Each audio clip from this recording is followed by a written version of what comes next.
brothers and sisters in Christ. Good afternoon. I'm going to share with you again another message from the Lord. SANANDA. That is worthwhile sharing to guard us from being happy, joyous, warning us against having an ego that really robs the peace of one's heart. That is true, because I have commented here something which I would read later. So here you go. SANANDA, via John Smallman, October 30th, 2016. Humanity's awakening process is further intensifying, as you may well have noticed. The need to awaken is emerging into the collective human awareness, as the pain and suffering of the illusion, the dream or nightmare in which it seems you presently have your existence, becomes increasingly unacceptable. Violent and frequent conflicts and disagreements at every level of society in every nation and culture are leading to exhaustion and a deep-seated desire for peace. Those who have been in control for so long are in disarray as the power they thought they had and owned dissolves, leaving them confused and terrified. The nightmare that so many on earth have been experiencing is drawing to a close, as an era of peace, harmony, and creative cooperation flows in to replace it. It will be a new and gentle era, very different from the one to which you have for so long been accustomed, as people come together to join in love and completely change the way society has been interacting for eons. Housing the homeless and feeding the hungry is the first priority. Then, all across the planet, work will commence to repair the damage that large international corporations have done by mining, drilling, logging, dumping toxic wastes, and by industrial-scale farming using utterly inappropriate pesticides and fertilizers. Humanity is ready for change.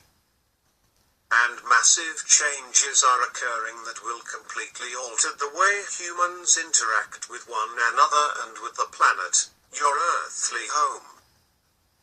Your true nature is love, you know that, but you chose collectively to hide your true nature from yourselves in order to play the game of separation in the illusion. But the many games you could choose from were only possible if you actively and very effectively forgot who you were. You made that choice, and then renewed it each time you chose to incarnate as a human on your beautiful planet. Having forgotten who you were, you became alarmed. Many of you today have memory problems as humans and find this at the least unsettling and, sometimes, even terrifying, and feared for your very survival. You developed an ego to advise and protect you from the dangers you imagined surrounded you and programmed it to be fearful and mistrustful of others, and of the world in general. And this general lack of trust led to secrecy, betrayal and conflict, conditions that are now endemic throughout the human collective, and to most the states of constant caution that have arisen as a direct result seem wise and sensible when you live in such an apparently dangerous environment. However, the dangers of your environment are but scenarios that you invented to make your games interesting, and you can remove them at any time you choose to do so. You are all beings of enormous power. In fact, in the terms of your limited human environment, your powers, were you aware of them, would seem infinite. You change the environment in which you experience life, and you change the experiences presented to you by the intent that you hold. Your intent is what you generally think about or dwell upon, but frequently it is at a level below your conscious human awareness because it is so constant and unchanging, mostly guided by an underlying sense of fear. It is a little like the electricity that flows in your homes and powers the appliances. You are generally unaware of it, although you use it almost constantly, until it fails. You have forgotten how powerful you are. That amnesia is an aspect of the illusion that is essential to its seeming reality. If you remembered who you are and how powerful you are, the illusion would just dissolve into the nothingness from which you imagined it into being. Humanity's awakening process is a process of remembering who you are, and signs of that awakening surround you even though many still choose not to see them. The illusion has become very familiar. It appears to be your natural home. The air you breathe, the water you drink, the food you eat are all essential aspects of it that enable you to live embodied as form within it, as a human being. But you are so very much more than the human form with which you have temporarily identified. In human terms, unimaginably more. You have become thoroughly accustomed to smallness. You see yourselves as practically insignificant in the larger scheme of things, that is in relation to the universe in which you are presently experiencing life, and that too causes you to be fearful. But that is an unreal environment which you chose to construct and inhabit. Finding yourselves so small and limited, you imagined an ego, also with very limited intelligence, to be your competent protector, and gave it power over you at the intention center of your mind so that it could respond instantly to threats and dangers, thus keeping you safe.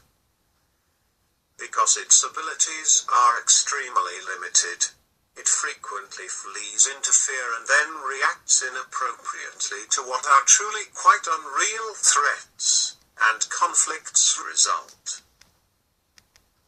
You are not your ego. Your ego is like an automatic guidance system that maintains direction as you follow your human life path, and prevents you from colliding with objects in your path, thus freeing you for creative thought and allowing you to open your heart to engage with the love field in which you have your eternal existence. However, your ego keeps on distracting you from the peace within by calling to mind anything that will disturb that sense of peace. When you are at peace, your ego feels abandoned, and it will do absolutely anything to get your attention.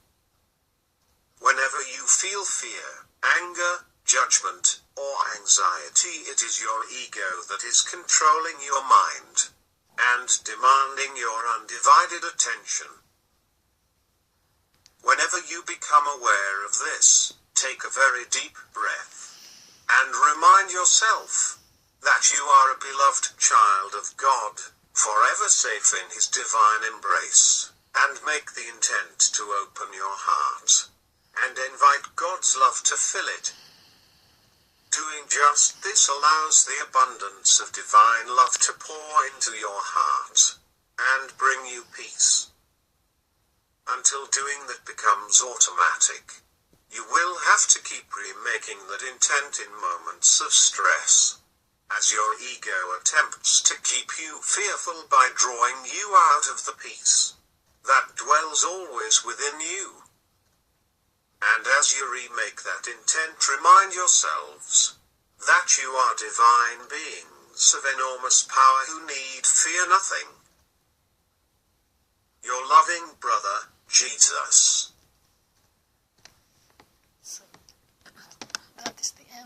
message.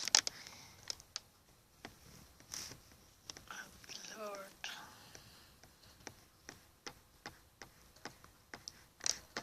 And I have made here a short comment. May I read it, please? Thanks so much for this update, Lord Jesus, or Lord Sananda. At last, humanity is in the awakening process. And I have to reshare this for the greatest and highest common good. Thank God I have always peace within me because of my awareness of guarding my heart to be peaceful and joyous all the time. And it is so, with much love and light. So, Lady Rowan, there is still time, but I have to stop here now. Well, many, in my experience, don't know that they are not aware that they have their ego, really. And without their knowing, they landed in misunderstanding, petty quarrels because of the ego. That is a fact. And that is in the third dimension. The people who have these traits are found in the third dimension, also in the fourth. So bye for now. God bless you, and I love you all. Bye.